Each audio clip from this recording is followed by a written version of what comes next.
Guten Tag.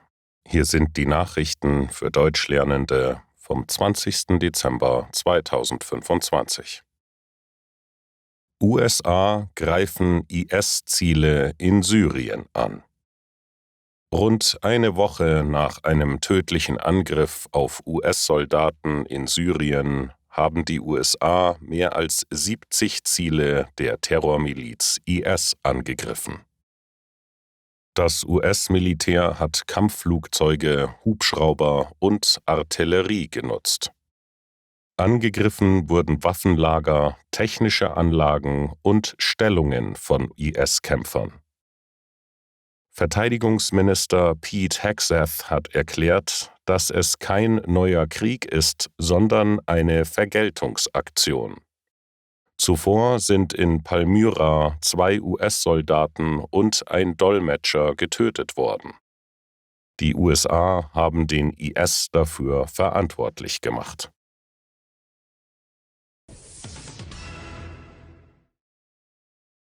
Trinkgeldvorschläge auf dem Kartenleser kommen schlecht an. Viele Restaurants zeigen beim Bezahlen mit Karte Trinkgeldvorschläge auf dem Display. Doch das gefällt vielen Gästen nicht. Das zeigt eine Umfrage von YouGov. Mehr als die Hälfte der Befragten findet diese Vorschläge schlecht. Nur etwa 1/3 findet sie gut. Jeder 5. gibt deshalb sogar weniger Trinkgeld. Nur wenige Gäste geben seitdem mehr Trinkgeld. Insgesamt hat sich das Trinkgeldverhalten kaum verändert. Die meisten Gäste geben heute genauso viel Trinkgeld wie früher, meist zwischen 6 und 10% der Rechnung.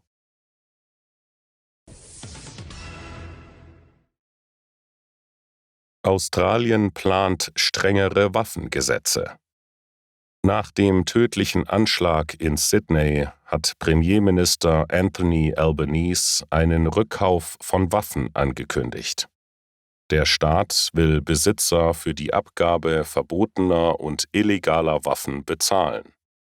Außerdem sollen die Gesetze verschärft werden. Bei dem Angriff am Bondi Beach wurden 15 Menschen getötet.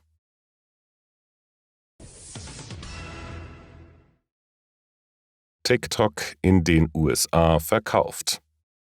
Der Streit um TikTok in den USA ist beendet.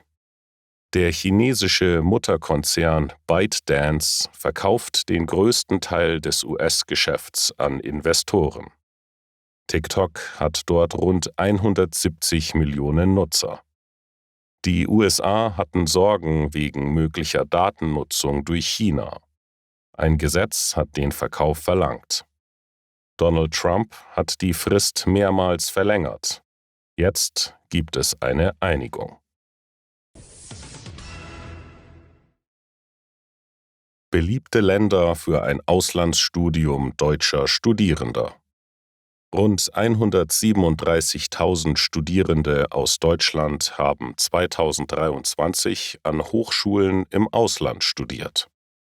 Etwa 70% haben sich für ein Land in der Europäischen Union entschieden.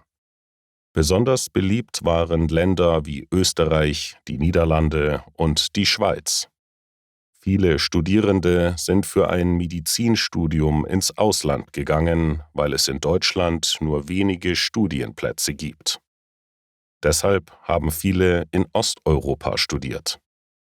In Bulgarien waren mehr als 80% der deutschen Studierenden im Fach Humanmedizin eingeschrieben. Auch die Türkei hat viele Studierende aus Deutschland angezogen.